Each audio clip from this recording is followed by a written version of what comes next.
Okay जी, हम ये बात कर रहे थे चार्जर, ठीक है, हम ये बात कर रहे थे कि कुछ इनकम जो होंगी वो ग्रॉस अमाउंट पे और कुछ इनकम जो होंगी वो नेट अमाउंट पे कैलकुलेट होंगी, टोटल इनकम का पार्ट बनेगी। हमने कहा सबसे पहले income from salary. Salary income कहाँ से जनरेट होगी? जब आप सर्विसेज देते हैं बतौर एम्प्लॉई। हमने कहा डॉक्टर साहब किसी को इंडिपेंडेंटली सर्विस भी दे सकते हैं और डॉक्टर साहब बतौर एम्प्लॉय भी सर्विस दे सकते हैं। तो बाहैसियत एम्प्लॉय अगर वो सर्विस देंगे तो जो कुछ भी वो अर्न करेंगे वो कौन से हेड में जाएगा? सैलरी। और सैलरी ग्रॉस अमाउंट पे टैक्स होती है। मोबाइल फोन का बता, मोबाइल फोन का charger. Income from property, income from property हमने कहा था नेट अमाउंट पर टैक्स होगी। मतलब नेट अमाउंट से मुराद क्या था? इस प्रॉपर्टी को कमाने के लिए इनकम को जो भी हमने खर्चे किए हैं, अगर लॉ उनको क्लेम करना क्या करता है? अलाउ करता है, तो वो हम क्या करेंगे? इसमें से माइनस कर लेंगे। हमने कहा जी प्रॉपर्टी इनकम जो होगी वो नेट अमाउंट पर टैक्स होगी। फिर उसके बाद बारी आएगी इनकम फ्रॉम बिजनेस। ठीक है जी, income from business normal net amount, speculation भी नेट अमाउंट पे आएगी, लेकिन इसका डिस्कशन आगे जाके कहीं होगा आपसे। उसके बाद कैपिटल गेन, हमने 100 रुपए का शेयर खरीदा, आगे बेच दिया कितने का? 300 रुपए का। तो वो जब 300 रुपए का शेयर हमने सेल किया तो हमें 200 रुपए का पर शेयर क्या हो गया? गेन हो गया। जब वो 200 रुपए पर शेयर हमें क्या हुआ? गेन हुआ।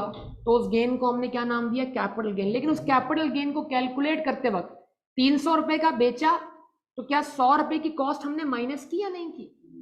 तो हमने जितने का बेचा उतने अमाउंट को इनकम माना या नेट अमाउंट को इनकम माना? इसका मतलब ये हुआ यहां पर भी हमने नेट अमाउंट इस्तेमाल किया। डिस्कशन में आपसे कर चुका हूं लास्ट क्लास में, ठीक है जी। उसके बाद बात बारी आती है किस चीज की? इनकम फ्रॉम अदर सोर्स के अंदर दोनों ऑप्शंस हैं, दोनों तरीके हैं। ग्रॉस अमाउंट पे भी टैक्स होगा और नेट अमाउंट पे भी टैक्स होगा। फिर उसके बाद मैंने कहा अगर हम इन तमाम हेड्स ऑफ इनकम का सम कर लेते हैं, sum of all heads of income net of deductions admissible. क्या? Net of deductions admissible. क्या मतलब? यानी law in heads of income के अगेंस्ट जो भी एक्सपेंसेस हमें क्लेम करना क्या करता है? अलाउ करता है। अगर वो एक्सपेंस हम क्या कर लें? क्लेम कर लें, तो क्लेम करने के बाद उस हेड का एक नेट अमाउंट आ जाएगा। इस तरह जितने भी पर हर हेड में नेट अमाउंट आ रहे हैं या हर हेड में जितने भी ग्रॉस अमाउंट आ रहे हैं उन सबका अगर हम क्या कर लें? टोटल कर लें, तो वो टोटल क्या कहलाएगा? Total income. लेकिन क्या टैक्स टोटल इनकम पे देना है? नहीं सर। टोटल इनकम में से हम कुछ चीज माइनस कर सकते हैं, उस चीज को हम क्या बोलेंगे? अलाउंस। आवाज नहीं आ रही। और अलाउंस हम माइनस करेंगे। उसमें से एक अलाउंस हमने सीखा इसका नाम था ज़कात, अंडर ज़कात एंड उशर ऑर्डिनेंस। तो जैसे ही हमने अलाउंसेस माइनस किए हमारे सामने क्या आ गई? Taxable income. यहाँ पर हमने एक सवाल जहन में उठाया था, वो क्या था? अगर किसी शख्स के पास कोई अलाउंस अवेलेबल ना हो तो फिर क्या होगा सर? तो हम बोलेंगे सर फिर उसकी टोटल इनकम ही टैक्सेबल इनकम कहलाएगी। ये तमाम बातें आपको याद हैं या नहीं, ये आपको याद करना है, जरा सोचेगा। उसके बाद टैक्सेबल इनकम की मैंने आपके सामने डेफिनेशन लिखवाई थी। हमने कहा सबसे पहले टैक्सेबल इनकम निकालने के लिए करना क्या है? टोटल इनकम निकालनी है। तो total income reduced by following allowances. Number 1 ज़कात, अंडर ज़कात एंड उशर ordinance, workers profit participation fund, workers education expenses. ये 4 अलाउंसेस हैं। इनमें से जो जो आपके पास अवेलेबल होंगे वो अपनी टोटल इनकम से क्या करेंगे? लेस करेंगे। और क्या निकालेंगे? Taxable income. टैक्सेबल इनकम वो अमाउंट है जिसपे टैक्स रेट्स क्या होंगे? एप्लीकेबल होंगे, जिसपे चार्जिंग सेक्शन लागू होगा। ये पिछली क्लास की तफसीली बातें, अगर आप उनको भुला चुके हैं तो रिदम में आने के लिए काइंडली उसको रिकॉल करते हुए आ जाए, ताकि आगे भी रिदम मेंटेन रहे। अब यहाँ पे रुकना नहीं, यहाँ से आगे मूव करना है बहुत तेजी से। ये चीज ध्यान में रखिएगा, काम बहुत है करने को। टैक्स का सिलेबस बहुत छोटा है लेकिन पढ़ने के लिए बहुत बारीक सिलेबस है, बारीकियां बहुत बहुत। उन बारीकियों सुलझाने में टाइम ज्यादा लगता है। सिलेबस पढ़ने के लिहाज से बहुत छोटा है, यानी पेजेस के लिहाज से मैं गिनवाऊंगा तो बहुत छोटा सिलेबस, समझने के लिहाज से बहुत बड़ा सिलेबस। इस चीज को ध्यान में रखिएगा। अच्छा जी, यहां पे रुक के मैं आज एक नई बात ऐड कर दूं, उतना गौर फिक्र ऐसा ऐसा हर एक क्लास में मैं नया गौर फिक्र करवाऊंगा आपको। ये जो लफ्ज था इसको भी अंडरलाइन करें, नेट ऑफ डिडक्शंस एडमिसिबल। आवाज नहीं आ रही। आप में से कोई है जो अपनी समझ के हिसाब से, आप में से कोई है जो अपनी समझ के हिसाब से क्या करे, अपनी समझ के हिसाब से ये जो ऊपर लफ्ज आया है deductions, net of deductions admissible, इसमें और लफ्ज अलाउंसेस में क्या कर दे, फर्क कर दे। ये बड़ा बारीक नुक्ता है। अभी देखे ना, ये रिदम नहीं है ना पिछली क्लास वाला, क्योंकि अच्छा खासा गैप है उस क्लास के अंदर में। मैं स्टार्ट करता हूं बात को। देखिए, सबसे पहले बात आएगी इनकम फ्रॉम बिजनेस की। आवाज नहीं आ रही बेटा, तवज्जो कीजिएगा प्लीज। इनकम फ्रॉम, ये बताइए कॉस्ट ऑफ गुड्स सोल्ड कौन से हेड ऑफ इनकम से बिलोंग करने वाला एक्सपेंस है? बताइएगा। Cost of goods sold, cost of goods sold अगर आप एक्सपेंस के तौर पे क्लेम करना चाहते हैं तो बोलिएगा उसका ताल्लुक कौन से हेड ऑफ इनकम से बनेगा? इनकम फ्रॉम बिजनेस से, यस और नो? तो क्या आप कॉस्ट ऑफ गुड्स सोल्ड को इनकम फ्रॉम प्रॉपर्टी के हेड से लेस करवा सकते हैं? आवाज नहीं आ रही, आवाज नहीं आ रही। नो सर, करेक्ट हो गया। अब समझने वाला नुक्ता यह है कि सर डिडक्शन एडमिसिबल का मतलब पहला यह है कि वो एक्सपेंस जो किसी हेड ऑफ इनकम से बिलोंग करता हो और लॉ ने उसको क्लेम करने की हमें क्या दी हो, इजाजत दी हो, तो एक्सपेंस जिस हेड ऑफ इनकम से बिलोंग करेगा सिर्फ और सिर्फ उसी हेड ऑफ इनकम से लेस होगा, किसी और हेड ऑफ इनकम से लेस नहीं हो सकता। अलाउंस का ताल्लुक किसी भी हेड ऑफ इनकम से नहीं है, अलाउंस का ताल्लुक किसी भी हेड ऑफ इनकम से नहीं है। अलाउंस का ताल्लुक किससे? टोटल इनकम से। जब पांचों हेड्स ऑफ इनकम का या पांच में से जो भी हेड्स ऑफ इनकम क्या होंगे, अवेलेबल होंगे, उनका सम आ जाएगा, उस सम को हम किस नाम से पुकारेंगे? तो सम होने के बाद वो रेलेवेंट हेड ऑफ इनकम है या टोटल इनकम है? तो अलाउंस जो होगा वो हमेशा कहां से लेस होगा? टोटल इनकम से। अलाउंस का ताल्लुक किसी भी इंडिविजुअल हेड ऑफ इनकम से नहीं है। अलाउंस किससे लेस होगा?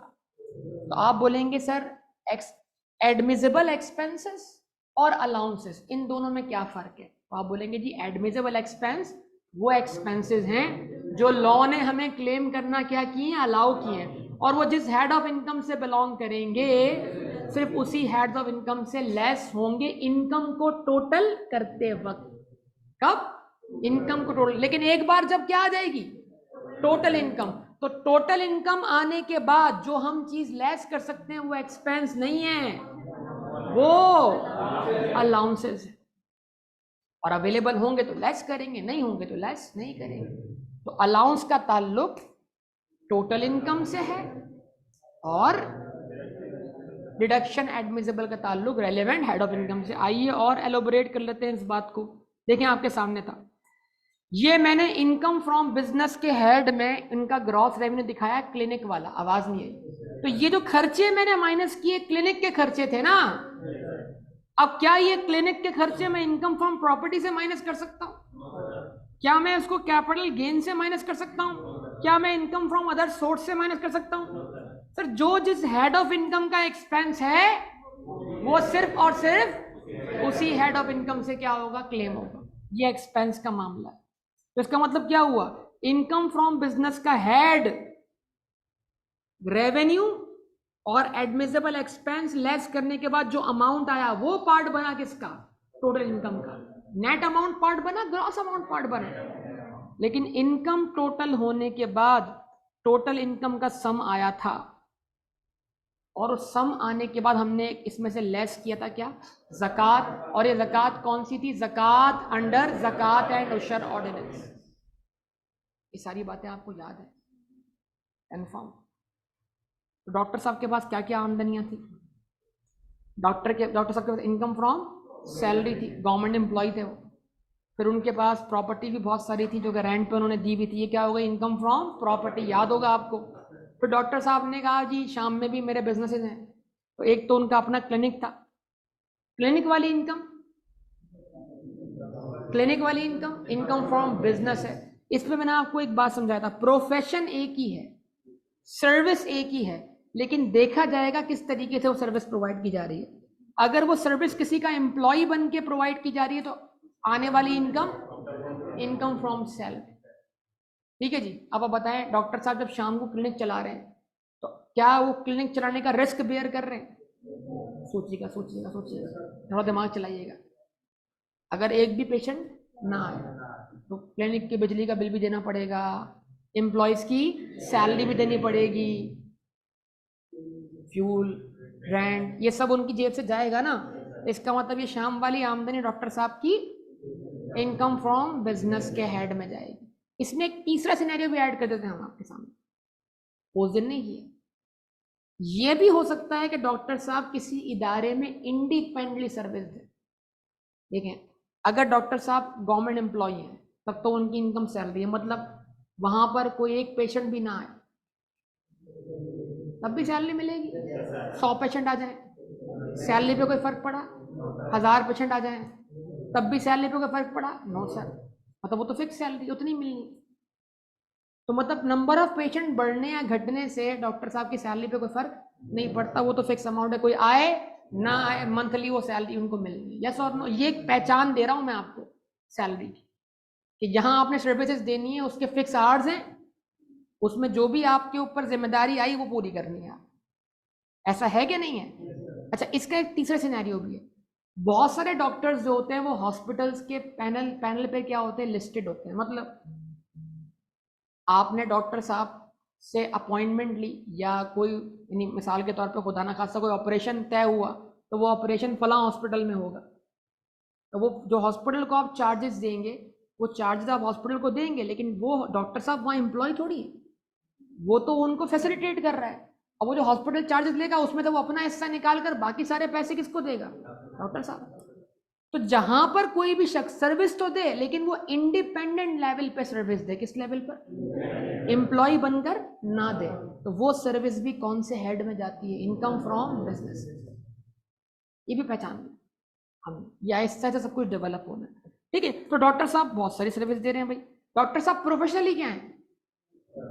डॉक्टर है ना, तो प्रोफेशनली जो सर्विस देंगे वो कौन से हेड में जाएंगे? इनकम फ्रॉम बिजनेस के।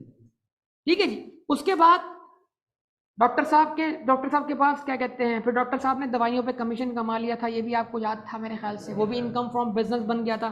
फिर डॉक्टर साहब का हमने एक अदद मार्ट भी खुलवा दिया था, उसका मार्ट का रेवेन्यू, मार्ट के खर्चे निकालने के बाद मार्ट का प्रॉफिट भी डॉक्टर साहब की इनकम फ्रॉम बिजनेस का पार्ट बना था। ये पिछली क्लास है भाई, याद है?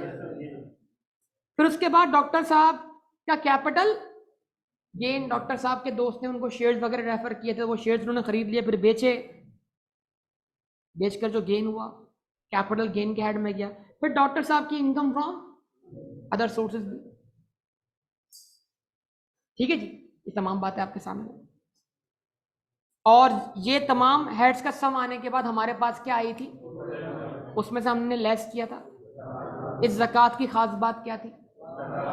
ज़कात अंडर ज़कात एंड उशर ऑर्डिनेंस, इसमें जो रिलेटिव्स को ज़कात पे की है, किसी जानने वाले को पे की है, वो शामिल है या वो नहीं है? ये ज़कात प्योरली किसके खजाने में गई है? आसान लफ्ज़ों में मैंने आपके सामने बात रखी। ठीक है जी, आगे मूव करते हैं। और आज की क्लास में हम ये डिस्कस कर रहे हैं कि ये जो टैक्स है ये किस कैपेसिटी में पे होगा, यानी किस हैसियत से हम टैक्स पे करेंगे। उसके लिए हमें एक डिस्कशन करना है, उसका नाम क्या है? उसको हम बोलेंगे जी पर्सन। क्या बोलेंगे? टैक्स का कानून, पर्सन। इससे पहले भी डिस्कशन पर्सन के ऊपर हो चुका है ना। सर टैक्स पे करना है किसने? पर्सन ने। कानून, कानून मतलब बाकी कवानीन, बाकी कवानीन, दीगर लॉज। मैंने अकाउंटिंग पढ़ाते हुए डिस्कशन किया आपको। कानूनी तौर पे दो किस्म के लोग पर्सन हैं, एक होता है नेचुरल पर्सन, दूसरा होता है आर्टिफिशियल पर्सन। नेचुरल पर्सन कौन होता है? इंडिविजुअल, आवाज नहीं आ रही। और आर्टिफिशियल पर्सन कौन होता है? कंपनी। ये चीज ध्यान में रखिएगा, डिस्कशन बड़ा इंपॉर्टेंट है, ये भी आज की क्लास में बेस बनाएगा। तो चाहे बिजनेस लॉ हो, चाहे कंपनी लॉ हो, जितने भी कवानीन हैं वो दो लोगों को पर्सन मानते हैं, या तो इंडिविजुअल्स को जिनको हम सब इंडिविजुअल्स नेचुरल पर्सन, या फिर वो कंपनी को पर्सन मानते हैं। लेकिन टैक्स का लॉ कहता है जी नहीं, टैक्स के कानून में पर्सन बुनियादी तौर पे 3, टैक्स के कानून में पर्सन बुनियादी तौर पे कितने? 3 है। तवज्जो दरकार होगी आपसे।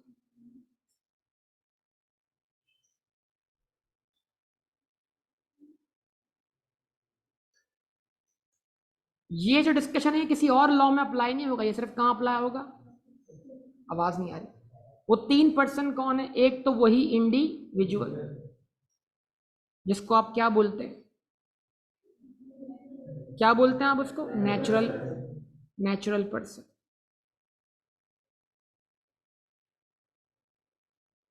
दूसरा सबसे लास्ट में लिख रहा हूं, वही जिसको आप पहले से जानते हैं, कौन? कंपनी। कौन सा पर्सन? आर्टिफिशियल।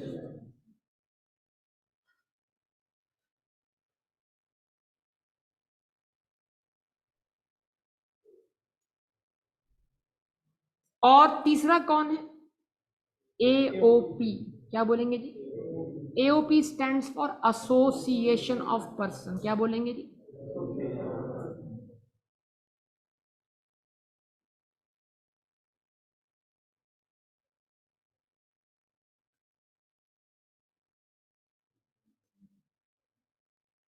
ठीक है जी। अच्छा जी, एओपी से मुराद क्या है सर? आसान लफ्जों में, पार्टनरशिप बिजनेस। कौन सा बिजनेस? Partnership business. कौन सा बिजनेस भाई? Partnership business. ठीक है जी। अब तवज्जो से आपने गुफ्तगू सुननी और समझनी है। कितने हेड्स आपने आइडेंटिफाई किए? आप सबसे पूछ रहा हूं, कितने हेड्स ऑफ इनकम थे? अकाउंटिंग की बात नहीं कर रहा, टैक्स की बात कर रहा हूं। टोटल इनकम निकालते वक्त कितने हेड्स ऑफ इनकम आए? 5 थे। पक्का? कंफर्म? कौन कौन से? Income from salary, income from property, income from business. अच्छा सुनिएगा, सिचुएशन को जरा देखिएगा। अगर आप, मैं ये सारी कहानी लिंक कर रहा हूं बिजनेस के रेफरेंस से, फिर ऑटोमेटिकली दीगर हेड्स ऑफ इनकम से भी कनेक्ट हो जाएगी कहानी। आप बिजनेस कर रहे हैं बाहैसियत इंडिविजुअल। अब ऐसा नहीं कि अकाउंटिंग के कॉन्सेप्ट टैक्स पढ़ते वक्त तबाह करने, हमने अकाउंटिंग भी संभाल के रखनी है और टैक्स के कॉन्सेप्ट भी बनाने हैं। ऐसा ना हो कि टैक्स पढ़ते वक्त अकाउंटिंग हाथ से जाना शुरू हो जाए। ठीक है जी, मैं फिर रिपीट कर रहा हूं, स्टार्ट ले रहे हैं दोबारा से। हम बिजनेस कर रहे हैं किस कैपेसिटी में? किस कैपेसिटी में? इंडिविजुअल, सोल प्रोप्राइटर की। बिजनेस का मालिक एक शख्स, 2 शख्स? एक शख्स। मान लीजिए बिजनेस शुरू किया किसने? किसने? किसने? किसने? इसको शौक है बिजनेस शुरू करने का? गोपाल ने बिजनेस शुरू किया? नहीं नहीं नहीं, बिजनेस शुरू किया सरताज ने। बिजनेस शुरू किया, अरे ताज, ताज, इतने सारे ताज लगे हुए आसपास, देखो ताज, रॉयल ताज, ये रहा सामने। ये दीवार तोड़ के जाओ सीधा रॉयल ताज। पहले यहां पर पार्किंग आएगी, दीवार तोड़ने के बाद पार्किंग सीधा।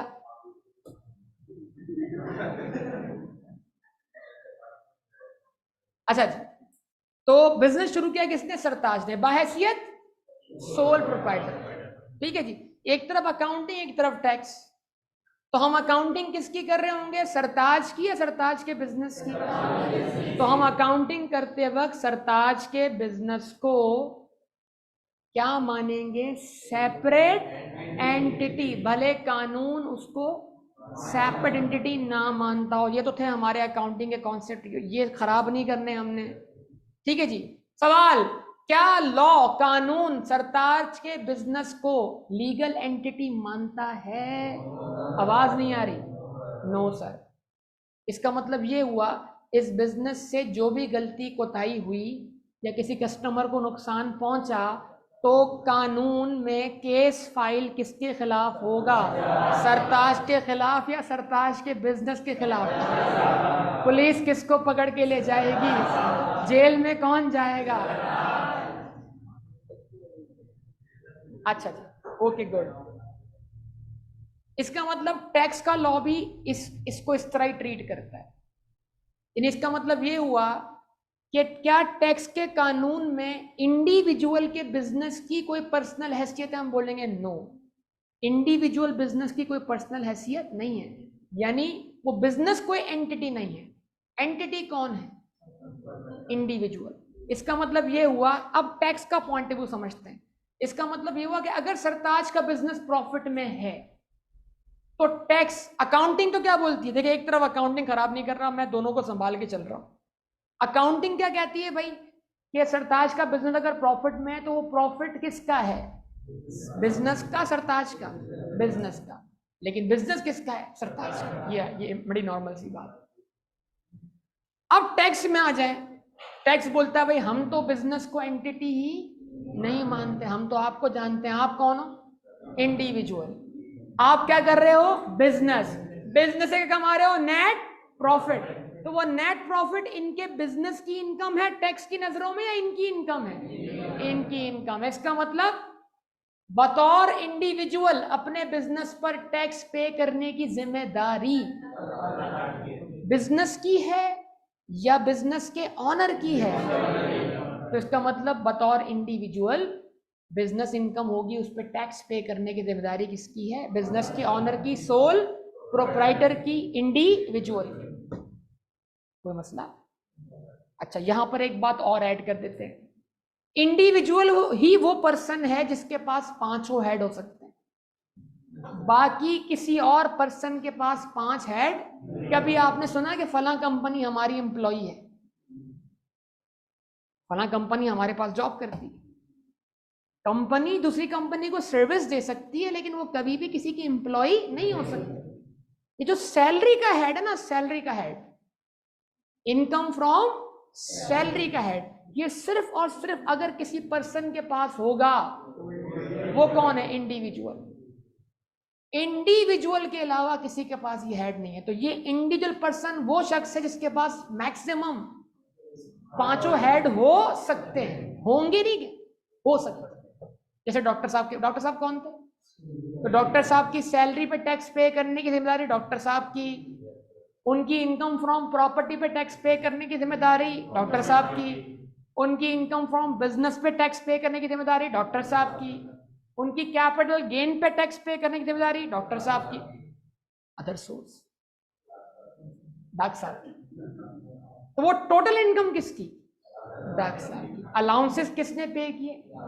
और टैक्सेबल इनकम पर टैक्स लायबिलिटी कौन कैलकुलेट करेगा? डॉक्टर साहब। समझ पा रहे हैं बात में? अच्छा जी, मैं डायरेक्ट जंप कर रहा हूं इस पर, फिर इसको अलग से समझा रहा हूं। नाउ कंपनी का स्टेटस क्या है जी? कंपनी अपने शेयर होल्डर से अलहदा होकर एक अलग पर्सन है। आवाज नहीं आ रही? कानूनी तौर पर भी, कानूनी तौर पर भी पता है ना आपको, यानी business is separate entity from their owner, from its owner. Yes और नो बताइए? तो बिजनेस एक अलग पर्सन है ऑनर से हटकर। ये कानूनी तौर पे बात साबित है किसके लिए? यानी इस केस में हमने कहा कंपनी ने कोई फ्रॉड किया, कंपनी ने कोई गलत प्रोडक्ट क्या की, सप्लाई की, जिससे किसी कस्टमर को क्या पहुंचा? नुकसान पहुंचा। अब आप मुझे बताइए, कंपनी वाले केस में केस किस पे फाइल होगा? शेयर होल्डर्स पर, मालिकान पर, या कंपनी पर? कंपनी पर। जेल कौन जाएगा? जो कंपनी चला रहा था, जो कंपनी चला रहा था। भाई मिसाल के तौर पर, इसकी मिसाल ऐसे, कार आपकी है, आप कार के मालिक है, चला आपका ड्राइवर रहा था, तो गलती किसकी? तो जेल कौन जाएगा? ड्राइवर। चीज आपकी थी, चला कोई और रहा था, आप घर बैठे थे, तो गलती किसने की? तो ये मामला इस तरह है, company is just like a car. Company एक एसेट है, समझ लें, कार है, उसको चला कोई और रहा है, गाड़ी किसी और की, चलाकर क्या कमाएगा? प्रॉफिट। लेकिन वो प्रॉफिट किसका कहलाएगा? कंपनी का। ये समझना है, क्योंकि कंपनी को लॉ में क्या मिला हुआ है? लीगल स्टेटस, कंपनी को कानूनी तौर पे क्या माना जाएगा? पर्सन। क्या कंपनी अपने नाम पर प्रॉपर्टी बाय कर सकती है? Yes sir. क्या कंपनी के नाम पर केस फाइल हो सकता है? Yes sir. तो अब अगर कंपनी से कोई भी गलती होगी तो केस किसके खिलाफ फाइल होगा? शेयर होल्डर के खिलाफ या कंपनी के खिलाफ? कंपनी के खिलाफ। जेल कौन जाएगा? डायरेक्टर। डायरेक्टर कौन है बताएं? सरताज। चले जेल जाने में सरताज, ये यार क्या लगा रखा है इन लोगों ने? सरताज है सरदारी है? बताओ जी। बहरहाल तो आप अब यहां पर गुफ्तगू हमारी ये है कि कंपनी के प्रॉफिट्स पर टैक्स पे करने की लाइबिलिटी, जिम्मेदारी, कानूनी जिम्मेदारी किस पर है? शेयर होल्डर्स पर या कंपनी पर? कंपनी पर। अगर शेयर होल्डर की कंपनी के अलावा कोई और इनकम है तो उस पर वो शेयर होल्डर खुद अपना टैक्स अलग से पे करेंगे। लॉ उनको एक अलग पर्सन मान रहा है। आइए मिसाल समझते हैं। एक कंपनी है अब्दुल समद की। अब्दुल समद वहां पर क्या हुए? Share holder. वो कंपनी कानूनी तौर पे एक अलग पर्सन है।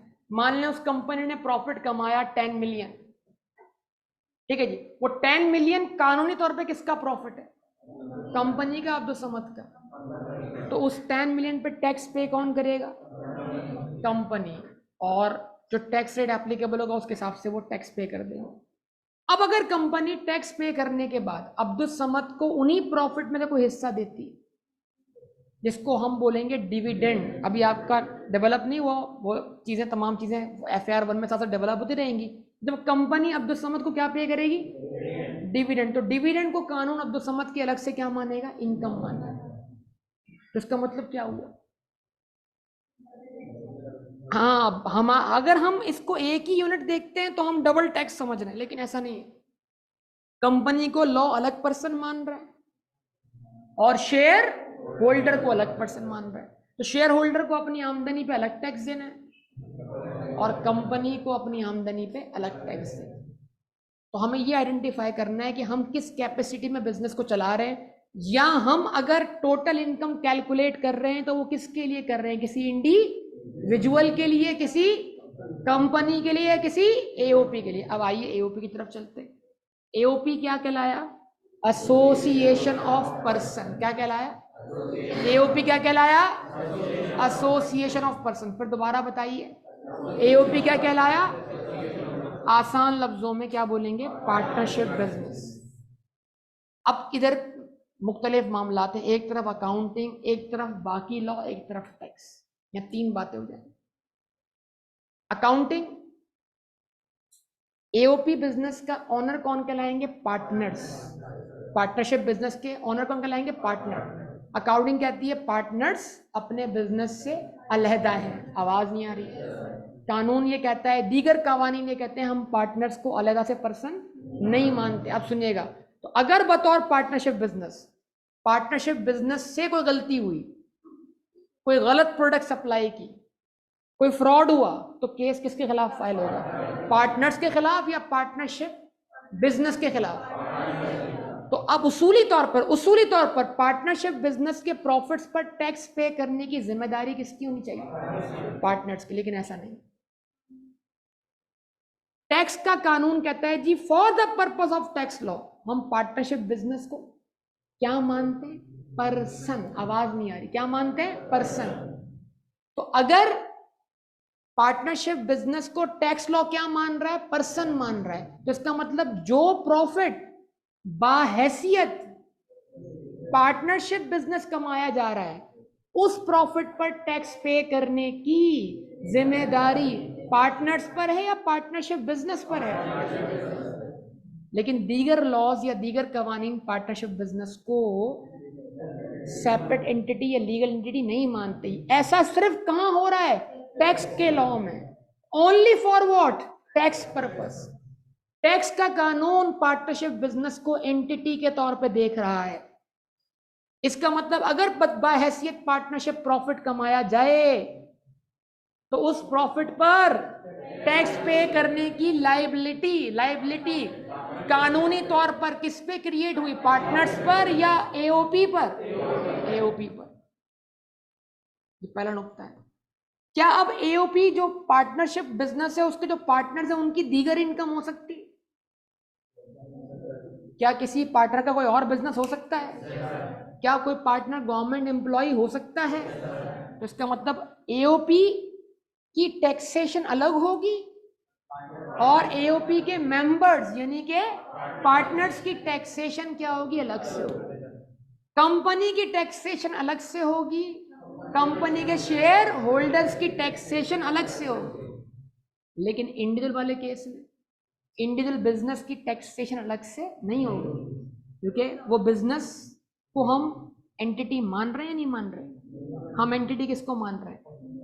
इंडिविजुअल। इसका मतलब इंडिविजुअल अपनी बिजनेस इनकम पे खुद टैक्स पे करेगा, लेकिन उसके अलावा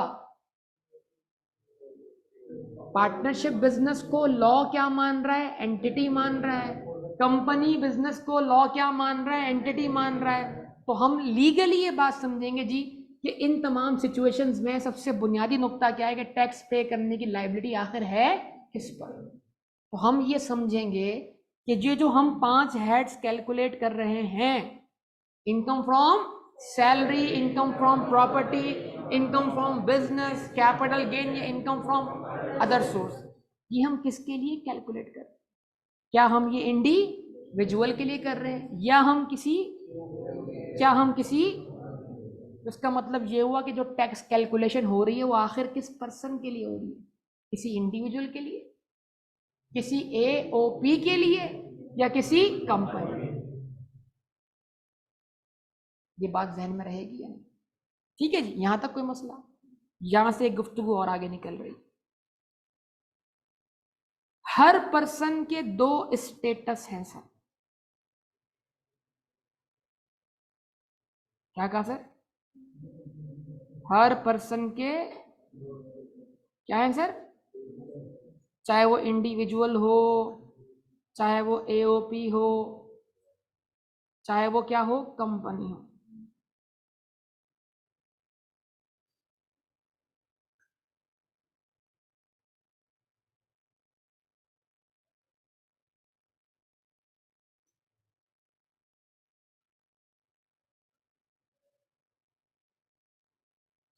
हर पर्सन के कितने स्टेटस? 2 स्टेटस।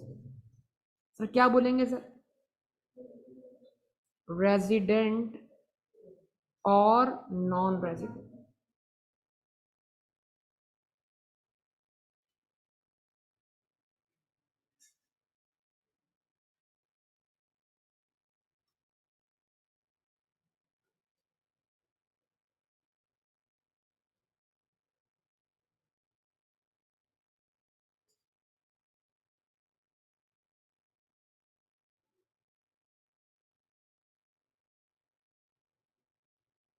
ठीक है जी, इसका मतलब हम क्या कहेंगे जी? Resident individual, non resident individual. आवाज नहीं आई बेटा। Resident AOP, non resident AOP, resident company, non resident company. अब बोलेंगे सर इससे क्या फर्क पड़ता है? इसका अब कॉन्सेप्ट जरा थोड़ा समझना है हमने, तफसीली बार बार हम पढ़ेंगे, बहुत दफा हम सीखेंगे इसको।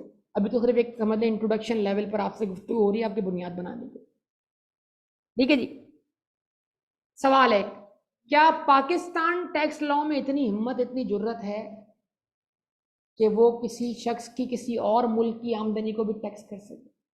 मतलब अगर एक बंदा अमेरिका से पैसे कमा रहा है, एक बंदा इंडिया से पैसे कमा रहा है, एक बंदा रशिया से पैसे कमा रहा है, एक चाइना से पैसे कमा रहा है, एक अफ्रीका से पैसे कमा रहा है, ठीक है जी, तो जो दीगर ममालिक से पैसे कमा रहा है, क्या उन दीगर मुल्कों से जनरेट होने वाली आमदनी पर पाकिस्तान में टैक्स देना पड़ सकता है? क्या कहते हैं आप? आपका दिमाग क्या कहता है? क्यों सर? यस सर क्यों? तो लॉजिकल बात हो गई है।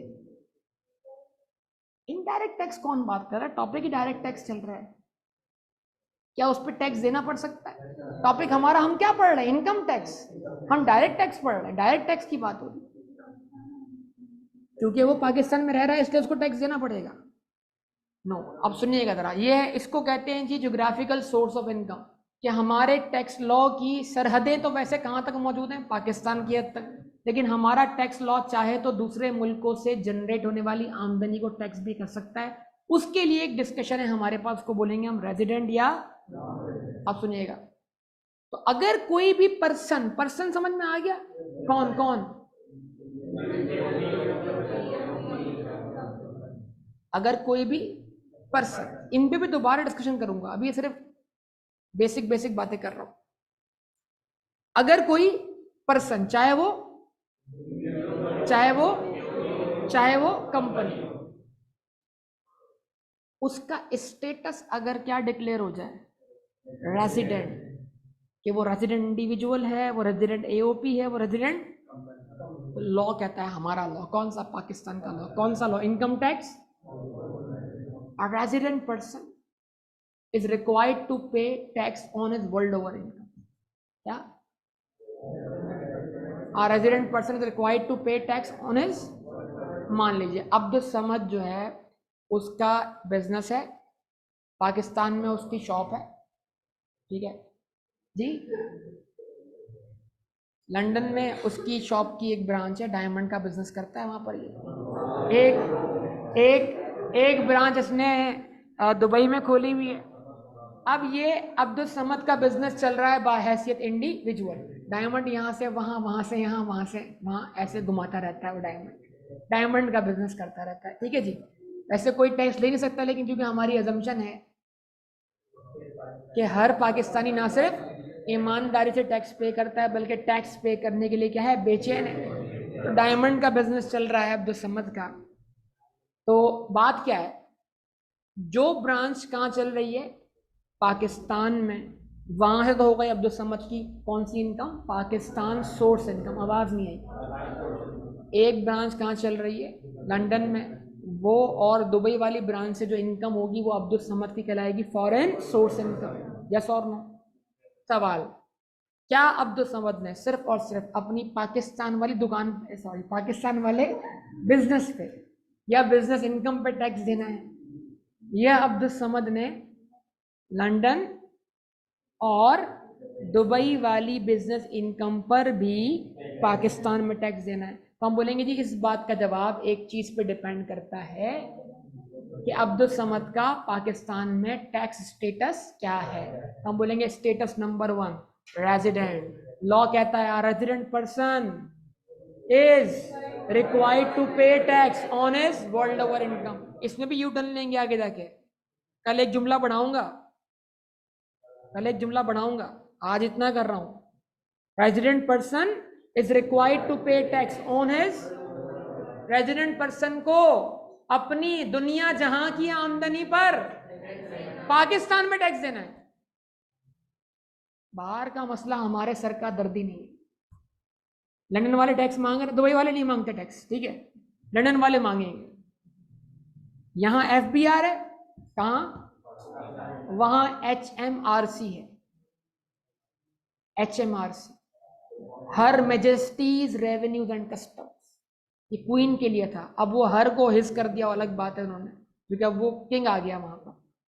तो Her Majesty's Revenue and Customs HMRC के नाम से इंग्लैंड में एक इदारा बना हुआ है, जो कि वहां की टैक्स बॉडी है, तो वहां टैक्स कलेक्ट करता है। हाँ भाई, हमारा मसला ये है कि वहां टैक्स देना है, हमारा मसला वहां का लॉ है, पाकिस्तान का लॉ है। तो बस दूसरे मुल्कों का लॉ छोड़ें, वहां क्या चल रहा है हमें इससे कोई गर्ज नहीं है, हम कौन सा लॉ पढ़ रहे हैं। तो हमें तो फिक्र होनी चाहिए कि ये शख्स जिसको हम स्टडी कर रहे हैं कि पाकिस्तान के कानून के हिसाब से सही टैक्स दे रहा है, वहां दे रहा है या नहीं दे रहा, हमारा इससे कोई गर्ज नहीं। तो हम ये कहते हैं कि अगर अब्दुल समद को हम डिक्लेयर करते हैं क्या, रेजिडेंट फॉर टैक्स पर्पस, क्या, तो अच्छा, रेजिडेंट से मुराद यहाँ पर नेशनलिटी नहीं है, ये चीज ध्यान में रखिएगा, ये भी आगे चल के वादे करूंगा आपके सामने। ये स्टेटस है, तो जिस शख्स को हम टैक्स पर्पस के लिए क्या बोल दें, तो एक रेजिडेंट पर्सन को ना सिर्फ अपनी पाकिस्तान सोर्स इनकम पर टैक्स देना होता है, बल्कि अपनी फॉरेन सोर्स इनकम पर भी पाकिस्तान में टैक्स देना होगा। ठीक है, जवाब दीजिए, यहां तक बात समझ में आती है। लेकिन अब्दुल समद का दूसरा स्टेटस क्या हो सकता है, तो अगर अब्दुल समद क्या है पाकिस्तान में टैक्स पर्पस के लिए, आवाज नहीं आ रही, क्या है? तो एक नॉन रेजिडेंट पर्सन को सिर्फ और सिर्फ अपनी पाकिस्तान सोर्स इनकम पे टैक्स देना, उससे फॉरेन सोर्स इनकम का सवाल नहीं होगा। अभी अब्दुल समद की कितनी ब्रांचेस बताई? अब्दुल समद की ब्रांचेस, अच्छा अब्दुल समद के बिजनेस की कितनी ब्रांचेस बताई? 3, एक पाकिस्तान में, 2 पाकिस्तान से बाहर। तो अगर अब्दुल समद कौन है तो उसको तीनों ब्रांचेस के प्रॉफिट्स पर क्या पाकिस्तान में टैक्स देना है? Yes sir. और अगर अब्दुल समद क्या है तो फिर इसको सिर्फ और सिर्फ पाकिस्तानी बिजनेस की ब्रांच पर पाकिस्तान में टैक्स देना है। फॉरेन ब्रांचेस के मुतालिक सवाल होगा या नहीं होगा? तो दोबारा दिमाग में बिठा लें। रेजिडेंट पर्सन, पेपर खत्म हो गया ना बेटा, अब वो वाली तड़प खत्म हो गई ना, अब फिर रिदम बनेगा कुछ दिनों बाद। A resident person is required to pay tax on his world over income. इस जुमले में इजाफा भी होगा। A non-resident person is only required to pay tax on his Pakistan source income. एक नॉन रेजिडेंट पर्सन को सिर्फ और सिर्फ पाकिस्तान सोर्स इनकम पे टैक्स देना पड़ता है। ठीक है जी। हमारे दोस्त फहाज पहले वॉशरूम में कॉन्सर्ट बर्पा करते थे, अब दुनिया भर में बर्पा करते हैं। ठीक है जी। तो कॉन्सर्ट बर्पा करते हैं। तो कॉन्सर्ट बर्पा करने वाला जो होता है वो जगह जगह घूमता फिरता रहता है, कभी अमेरिका में कॉन्सर्ट, कभी कहीं कॉन्सर्ट, कभी कहीं कॉन्सर्ट। है ये कहाँ बिलोंग कहाँ से करते हैं? ये पाकिस्तान से। तो अब ये जो अमेरिका से कॉन्सर्ट परफॉर्म करके, इंडिया से कॉन्सर्ट परफॉर्म करके, दुनिया जहां से कॉन्सर्ट परफॉर्म करके जो पैसा कमा के ला रहे हैं, क्या उनको अपनी दुनिया जहां की आमदनी पर पाकिस्तान में टैक्स देना है? इस सवाल का जवाब किस चीज़ पे डिपेंड करता है? तो अगर ये साहब क्या हैं तो इनको ना सिर्फ अपने पाकिस्तान वाले कॉन्सर्ट से जनरेट होने वाली आमदनी पे टैक्स देना है, बल्कि बल्कि बल्कि बल्कि दुनिया भर से जनरेट होने वाली आमदनी पर भी टैक्स देना होगा। ये बड़ा सिंपल कॉन्सेप्ट है, इसमें एक्सेप्शंस आएंगी लेकिन वो आहिस्ता आहिस्ता ऐड होंगी। तो ये आपको समझ में आ गया रेजिडेंट पर्सन। और अभी हमने ये तय करना नहीं सीखा कि कौन रेजिडेंट है कौन रेजिडेंट नहीं है। रेजिडेंट का डिटेल मायना क्या है? पहला एक बात बता दूं, रेजिडेंशियल स्टेटस का नेशनलिटी से कोई ताल्लुक नहीं। एक जुमला इसमें ऐड कर रहा हूं, अगर आप जुमले को पहुंच सके तो पहुंच जाए। एक फॉरेनर भी, फॉरेनर मतलब जिसके पास पाकिस्तान की नेशनलिटी नहीं है, एक फॉरेनर भी पाकिस्तान में टैक्स पर्पस के लिए रेजिडेंट हो सकता है।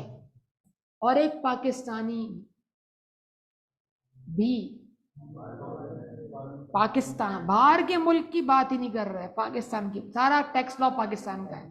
अपने दिमाग को ठीक करें। एक पाकिस्तानी भी पाकिस्तान में टैक्स पर्पस के लिए, अब ये सीखेंगे कैसे, क्यों, कब, ये सब तफसीलात आएंगे। तो समझाने का मतलब क्या है, हर पर्सन के कितने स्टेटस। अब जरा इसको पिछली वाली बात से कनेक्ट करते हैं। अगर एक शख्स रेजिडेंट है तो उसके पास अगर पाकिस्तान सोर्स सैलरी है तो पाकिस्तान सोर्स सैलरी भी ऐड करें। उसके बाद अगर फॉरेन सोर्स सैलरी है तो फॉरेन सोर्स सैलरी भी ऐड करें। उसके पास अगर पाकिस्तान से जनरेट होने वाली इनकम फ्रॉम प्रॉपर्टी है तो वो भी ऐड करें। उसके पास अगर फॉरेन कंट्रीज में प्रॉपर्टीज हैं और वो रेंट पे दी हुई है उसको भी क्या करें, ऐड करें। आवाज ही नहीं आ रही। उसके पास अगर पाकिस्तान की बिजनेस इनकम्स हैं तो वो भी ऐड करें। उसके बाद अगर फॉरेन कंट्रीज में ब्रांचेस हैं तो वो भी ऐड करें। उसके पास अगर पाकिस्तान में जो शेयर्स उसने बाय करके बेचे हैं उसका कैपिटल गेन है वो भी बेचे। उसने न्यूयॉर्क स्टॉक एक्सचेंज से भी कुछ शेयर्स बाय किए थे, बाद में डिस्पोज ऑफ किए, उसका कैपिटल गेन क्या करें, ऐड करें। ठीक है जी। उसके बाद अगर पाकिस्तान सोर्स अदर इनकम है वो भी ऐड करें। उसके पास फॉरेन सोर्स अदर इनकम है वो भी ऐड करें। इसका मतलब ये हुआ रेजिडेंट पर्सन के लिए हर हेड में फिर 2 हिस्से हो जाएंगे। रेजिडेंट पर्सन के लिए हर हेड में फिर 2 हिस्से हो जाएंगे। क्या, कौन से? Income from salary Pakistan source, income from salary foreign source, income from property Pakistan source, income from property foreign source, income from business Pakistan source, income from business foreign source, capital gain Pakistan source, capital gain foreign source, income from other source Pakistan source, income from other source foreign source. लेकिन non resident person के लिए इन 5 head में सिर्फ एक ही line आएगी, Pakistan source, जो कि understood line है, उसको मेंशन करने की जरूरत नहीं है। ये आपको समझ लेगा रेजिडेंट होने या ना होने से क्या फर्क पड़ेगा। इसी तरीके से हर पर्सन का रेजिडेंशियल स्टेटस है, एओपी का भी है और कंपनी का भी। क्या कह रहे हैं जी? एओपी का भी है और कंपनी का भी। टोयोटा कहाँ की कंपनी? जापान की। इंडस मोटर है टोयोटा वालों की, लेकिन है कहाँ पर, कहाँ वजूद में आई? पाकिस्तान में। इसको बोलेंगे इनकॉर्पोरेट कहाँ पर हुई? तो ऐसी कंपनी जो कहाँ वजूद में आई हो, उसको तो आप हर हाल में क्या मानेंगे? रेजिडेंट मानेंगे। फिर इस पर बात करेंगे हम। लेकिन क्या किसी पाकिस्तानी कंपनी की फॉरेन सोर्स इनकम हो सकती है? हाँ, हो सकती है। किसी फॉरेन कंपनी की पाकिस्तान सोर्स इनकम हो सकती है? हो सकती है। मिसाल के तौर पे एक एयरलाइन है एमिरेट्स। क्या एमिरेट्स के टिकट्स पाकिस्तान में सेल नहीं होते? तो क्या एमिरेट्स एयरलाइन की पाकिस्तान से कोई आमदनी है या नहीं है? बोले। अगर एमिरेट्स एयरलाइन की पाकिस्तान से कोई आमदनी है, तो हो सकता है एमिरेट्स एयरलाइन को पाकिस्तान से जनरेट होने वाली आमदनी पर टैक्स देना पड़े। कहां पर? पाकिस्तान में। तो समझ में आ रही है बात या नहीं? और अगर हम एमिरेट्स को क्या मान लें, क्या अभी तो नॉन रेजिडेंट माना है, क्या मान लें? रेजिडेंट मान लें, तो एमिरेट्स को ना सिर्फ पाकिस्तान से जनरेट होने वाली आमदनी पे टैक्स देना है सर, बल्कि पूरी दुनिया से जहां जहां वो टिकट बेच के आमदनी कमा रहे हैं, सब पे कहां टैक्स देना है? पाकिस्तान। प्रैक्टिकली बताइए, एमिरेट्स को पाकिस्तान में रेजिडेंट, आपका दिमाग क्या कहता है, एमिरेट्स को पाकिस्तान में रेजिडेंट होना चाहिए, नॉन रेजिडेंट होना चाहिए? ये सब डिस्कशन है कि क्यों रेजिडेंट है, क्यों नॉन रेजिडेंट है। लेकिन बुनियादी नुक्ता क्या है? ये नुक्ता है, a resident person is required to pay tax on his world over income. A non-resident person is required to pay tax only on his Pakistan source income. कल इसमें एक लाइन ऐड करूंगा, अभी ऐड कर दूं? जो समझ में आया वो भी वापस जाएगा। चले जुमला ऐड करता हूं, समझाऊंगा नहीं, देखते हैं जुमले का क्या असर पड़ता है। A resident person is required to pay tax on his world over income subject to tax treaty. यार मैं बोल बोल के क्या कहते हैं, आदी हो गया, क्या करें, मुझे याद हो गया सब कुछ। ठीक है जी। A resident person is required to pay tax on his world over income subject to tax treaty. आराम से बोल, आराम से बोलता हूँ। A resident person is required to pay tax on his world over income. यहां तक की बात वही वाली है, subject to tax treaty. Treaty, treaty, TREATY, treaty, मुआहिदा, टैक्स ट्रीटी, ट्रीट नहीं, ट्रीटी, इंडस रिवर ट्रीटी, ये वो वाला treaty, subject to tax treaty जी। PST में शायद नहीं, यकीनन पढ़ा था। समझाया नहीं इसको, सर क्या बोला? मैंने क्या बोला, बारीक है इतनी सी बात, लेकिन एक नई बात ऐड होने के बाद कहानी किसी और सिम निकल जाएगी। तो एक पुरानी बात अच्छी तरह दिमाग में बैठे, फिर उसके ऊपर नई बात कंस्ट्रक्ट हो, तो ताकि पुरानी इमारत मजबूत हो, उस पर नई इमारत का बोझ जो है वो पूरी इमारत को गिराना दे। बुनियाद क्या बनाई हमने, फिर बोल रहे हैं, मैं बार बार बोल रहा हूं, आज की क्लास तक आज की क्लास तक रेजिडेंट पर्सन को ना सिर्फ अपनी पाकिस्तान सोर्स इनकम पे टैक्स देना है, बल्कि अपनी फॉरेन सोर्स इनकम पर भी पाकिस्तान में टैक्स देना। कल इजाफा करूंगा उर्दू में इसके अंदर। और एक नॉन रेजिडेंट पर्सन को सिर्फ और सिर्फ पाकिस्तान सोर्स इनकम पर टैक्स देना। उससे उसकी फॉरेन सोर्स इनकम का सवाल होगा या नहीं होगा? ठीक है जी। कौन से केस में टैक्स पे करने की जिम्मेदारी किस पर है, ये बात आपको क्लियर हो गई। फिर इन सब की डेफिनेशंस भी आएंगी ताकि हम समझ सकें इसमें कौन फॉल करेगा, इसमें कौन फॉल करेगा। Aahista Aahista step by step आगे मूव करना है। ठीक है जी। और कोशिश करें एक चैप्टर हो तो एक चैप्टर रेडी कर लें, उसके पास पेपर रेडी कर लें। बस पढ़ने वाले ये हफ्ता अच्छी नीयत से गुजारें, खुद ब खुद नताइज अच्छे देखने को मिल जाएंगे। ठीक है जी, कि आगे मूव करना है बस अब। ठीक है ना? पढ़ेंगे ना आप तो, या पढ़े रहेंगे? पढ़ते रहेंगे, फिर वही है जी।